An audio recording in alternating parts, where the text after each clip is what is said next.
Find the curl of the vector, vector दे रखा है हमें, तो हमें क्या करना है, कर्ल ऑफ वेक्टर निकालना है। तो curl of vector is equals to क्या होता है, नेबला क्रॉस एफ। यहाँ पर एफ की वैल्यू हमें दे रखी है ये, तो इसे हमें पहले सिंप्लीफाई करना पड़ेगा क्योंकि नेबला का मल्टीप्लिकेशन इसके साथ पहले हमें कराना है। तो नेबला इंटू मल्टीप्लाई ये दे रखा है, नेबला की वैल्यू हमें पता है ये होती है, ये एज इट इज रखा, फिर इसकी मल्टीप्लाई इसके साथ, इसकी मल्टीप्लाई इसके साथ, इसकी मल्टीप्लाई इसके साथ कराई, ठीक है। तो ये आ गया अलग अलग। फिर उसके बाद में पार्शियली डिफरेंशिएशन करेंगे विद रिस्पेक्ट टू एक्स, तो क्या आएगा 3x², ये जीरो और ये x1 हो जाएगा, मतलब माइनस के 3yz आएगा सिर्फ। फिर partially differentiation with respect to y कराएंगे तो x³ और z³ 0 हो गए, इसका हो जाएगा 3y², इसका हो जाएगा y का 1 माइनस 3xz। फिर z के रिस्पेक्ट में करेंगे तो ये और ये 0 हो गए, z³ का 3z² माइनस के 3xy, ठीक है, z का वैल्यू 1 हो गई, ठीक। तो यहाँ पर ये आ गया।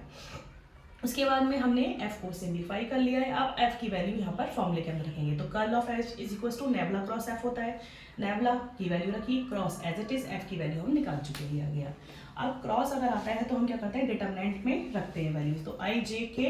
इन तीनों के कोफिशिएंट पहले में फर्स्ट ब्रैकेट में del upon del x, del upon del y, del upon del z आ गया। सेकंड ब्रैकेट में पहले i का कोफिशिएंट ये, j का कोफिशिएंट ये, k का कोफिशिएंट ये आ गया। अब इसके बाद में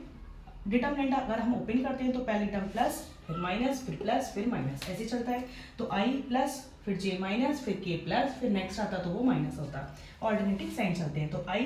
first row first column cancel, क्योंकि ये किससे कनेक्ट है, फर्स्ट रो से और फर्स्ट कॉलम से कनेक्ट है, तो इसे कैंसिल कर दिया, बाकी जो बचा उसका क्रॉस मल्टीप्लाई डिटरमिनेंट, इसका इसके साथ, इसका इसके साथ और बीच में माइनस, तो इसका इसके साथ करेंगे तो डेल अपॉन डेल वाई, मतलब पार्शियली डिफरेंशिएशन करना विद रिस्पेक्ट टू वाई, तो ये 0 हो गया और इसका हो जाएगा y का 1, तो माइनस के 3x आएगा। फिर जब इसका इसके साथ करेंगे z के रिस्पेक्ट में, तो ये 0 आ गया और z का हो गया 1, तो माइनस के 3x आ गया, यहाँ पर भी माइनस 3x, यहाँ पर भी माइनस x 3x, और बीच में ऑलरेडी माइनस आता है, minus 3x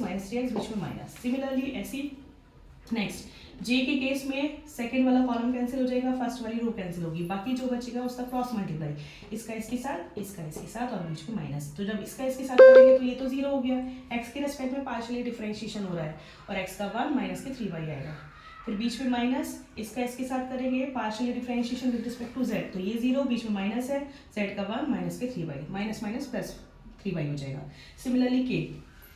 third column cancel, इसका इसके साथ, इसका इसके साथ, तो इसका इसके साथ करेंगे partially differentiation with respect to x, तो ये 0 हो गया और ये माइनस के 3z, बीच में माइनस, इसका इसके साथ होगा, तो y के रिस्पेक्ट में करें तो ये 0 हो गया और ये y का 1 माइनस के 3z, बीच में माइनस होता है, माइनस के 3z, माइनस के 3x प्लस के 3x कैंसिल, माइनस के 3y प्लस के 3y, माइनस के 3z प्लस के 3z, सब कैंसिल हो गया, क्या आ गया इसका आंसर